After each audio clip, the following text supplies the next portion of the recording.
नमस्कार, आप देख रहे हैं वॉइस ऑफ पानीपत और मैं हूं आपके साथ सोनम। एक बार फिर एक विवाहिता दहेज की बलि चढ़ गई। विवाहिता 5 महीने की गर्भवती भी थी। आरोप लगे हैं ससुराल वालों पर कि दहेज के चलते उन्होंने उनकी बेटी की हत्या कर दी। लॉकडाउन में ही बेटी की शादी की थी। 2 महीने तक सब सही था, लेकिन 2 महीने बाद ही ससुराल वालों ने बेटी को तंग करना शुरू कर दिया। 5 दिन पहले लड़की ने परिवार वालों से वीडियो कॉलिंग पर बात भी की थी कि उसके आधे घंटे बाद ही ससुराल वालों का फोन आया कि उनकी बेटी ने आत्महत्या कर ली है। देखिए पूरा मामला क्या है।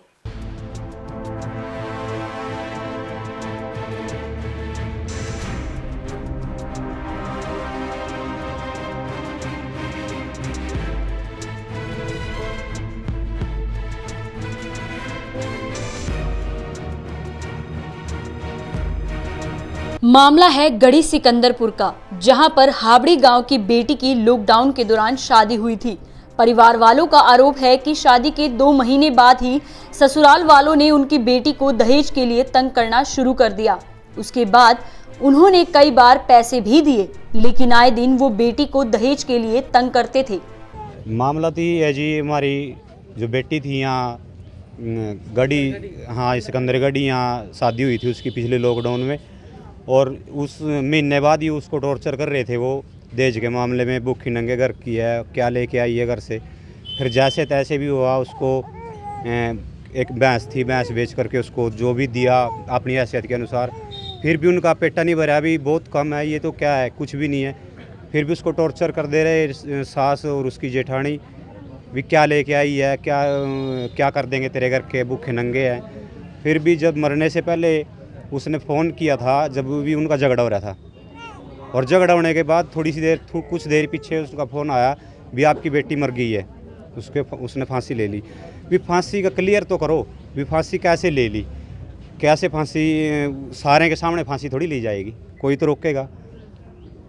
अगर नहीं रुकती तो फ़ोन करो, हमारी को घर भेज दो, हमारी बेटी थी ये तो छोड़ देंगे, हमारे से तो नहीं छोड़ी जाती वो, हमारी तो बेटी थी। हमने तो कितने दिनों पहले की मामला है? कब ये 20 तारीख को, हाँ 20 तारीख की बात है जी। उसके बाद हम पुलिस से मिल के गए, पुलिस ने भी अभी तक कोई कार्रवाई नहीं की।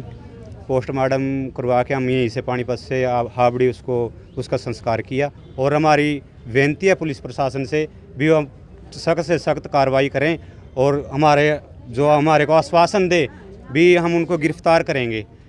हमारे को तो अभी कुछ भी आश्वासन नहीं मिल रहा, हमारे को कुछ भी, हम कैसे, जब तक हम यहाँ से नहीं जाएंगे, जब तक हम वो गिरफ्तारी नहीं होगी, चाहे हमने रोड जाम करना पड़े, धरना पड़े, हम यहाँ से जाने वाले नहीं हैं जब तक उनको गिरफ्तार नहीं करते।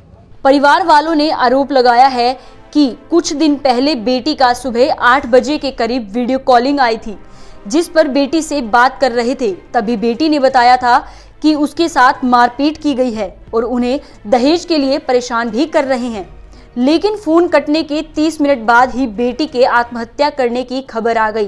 परिवार वालों का कहना है कि उनकी बेटी की हत्या की गई है, उन्हें न्याय चाहिए। दहेज का मामला जी, 8 बजे फोन आया, 8 बजे कहना कि माँ मैंने पिटा आया, मैं कोई बात नहीं, ठीक हो जाएगा, कोई नहीं माँ, चलता रह कर घर में ही तो। अच्छा उसके बाद यो कहना लगे भी दहेज मांगा, यहाँ दहेज भी दे दिया, कभी 50,000 मंगा, कभी 20 मंगा। चलो भाई कोई बात नहीं, वहाँ भी दे दिए, ठीक है भी ठीक हो जाएंगे, कोई नहीं ठीक हो जाएंगे, घर चलता रह जाएगा। हाँ उसके बाद उनती रोड़ा कराया। 8 बजे फ़ोन आया, 8:30 बजे मारे पे मरी का फ़ोन बग गया। वो फ़ोन तो बग कर दिया उनती, उन्हें लाश क्यों उतारी, लाश क्यों उतारी, लाश जब माँ बाप जान लग रहे, चाचे चाऊ जान लग रहे, मैं लाश उतार दे उसकी। फिर नीचे गिर खिंटा पे, कोई उस तरह कपड़ा नहीं, कोई उस तरह कुछ नहीं, ना कोई ऊपर। उसके चैन भी काट रखी, मंगलसूत्र भी काट रखे, बाड़ी भी काट रखी, गुंठे भी बांध रखे। उसका नहीं माना कोई जीप आया उड़ा, लुके क्यों हुआ, उनसे नहीं मारी है वह भाई, आप मारी। फिर मारी का फर्क तो यही हो गया भाई, उनसे मारी वाह आप मारी। 2 जिठानी 2 जेठ, बटेऊ, सासू, सोरा, ननदोइया, ननदोड़ी थी, वह भी नहीं पाई मारना।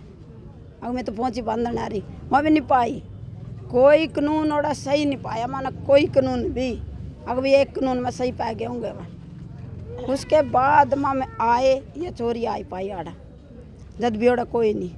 कोई रोआ नहीं, कोई पिट्टी नहीं। हमने लाश पर तो पान दे, चलो ती मार दी लाश पर पाओ, हैं क्यों चोर हो मैं। फिर हमने लाश ठाई, देखी सारी कुछ सारा देख क्या कहा, फिर लाश ठाई, लाश दौरे नहीं कोई भी आया ना, कोई उनका बोलिया पड़ोस का। देखा सारे न्यू खड़े हुए, हम लाश ठाक अपनी आ गए, फिर नहीं इनका जी कोई भी मर्द हो आया।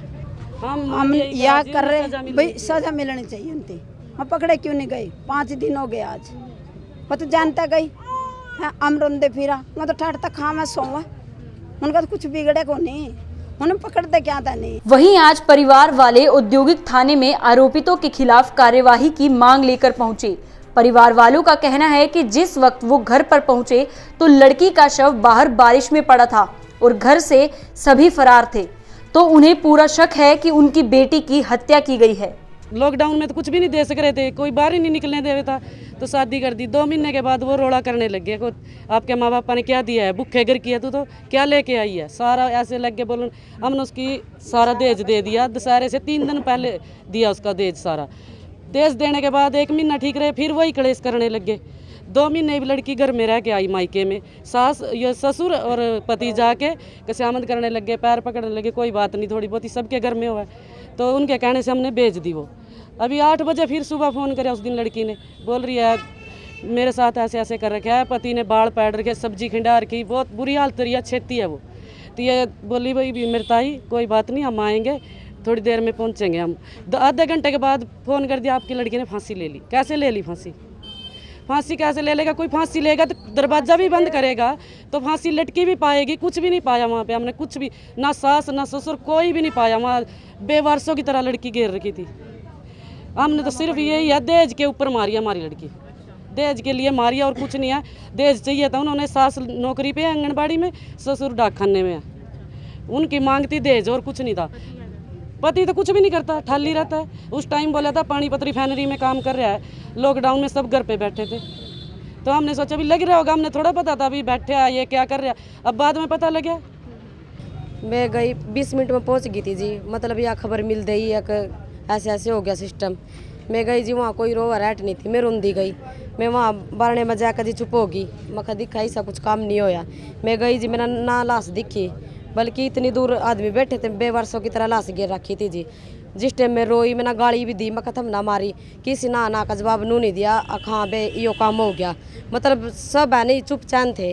और घर के अंदर देख कर मेरा ना 4 घंटे पीछे गए मेरे घर के, मतलब सारा सिस्टम या पुलिस का मिल मैल का है, तो ही ना देख के वहाँ सारे छुप गए थे जी।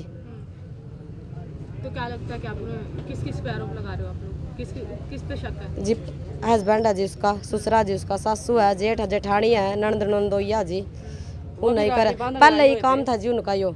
अगर जेठानी में ना दुखी करा, जेठानी दुखी करा, मतलब 2 महीने रही थी शादी के बाद हुआ ठीक, उसका बाद तो वह मेरे गल क्लेश कर रहे, फिर भी हमने नहीं कहा कोई बात नहीं, क्लेश होता रहा, सुलट जाएगी यह बात है, लेकिन मानने को नहीं जो। अरे बटे वो कभी मेरी बहन के उसमें नहीं बोलिया जी, वो अपनी भाभी के उसमें चल लेकर था। एक जेठानी की बहन है जी, उसके बारे में भी पहले कई बार बताई, कुछ ऐसी ऐसी बातें थी, फिर भी हमने मेरी बहन समझाई, मैं कोई बात नहीं, मैं समझ जाएगा, बस ज़्यादा मामला यूँ ही है जी, उन्हें न्याय मिलना चाहिए। फिलहाल परिवार वालों ने आरोपितों की गिरफ्तारी की मांग की है और पुलिस ने मामला दर्ज कर लिया है। परिवार वालों का कहना है कि अगर जल्द ही आरोपितों की गिरफ्तारी नहीं की तो वो धरने पर बैठेंगे। देखना होगा कि पुलिस कब तक इस मामले का खुलासा करती है। आपकी इस खबर को लेकर क्या राय है, हमें कमेंट बॉक्स में जरूर लिखें। नमस्कार।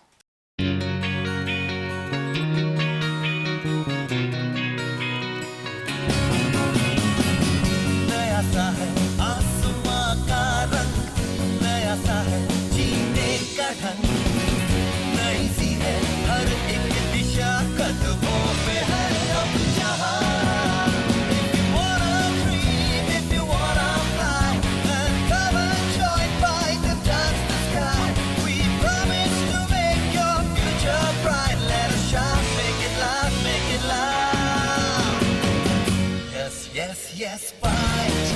Yes, fight is the right choice for you. Yeah, fight. Yes, fight is the right choice for you.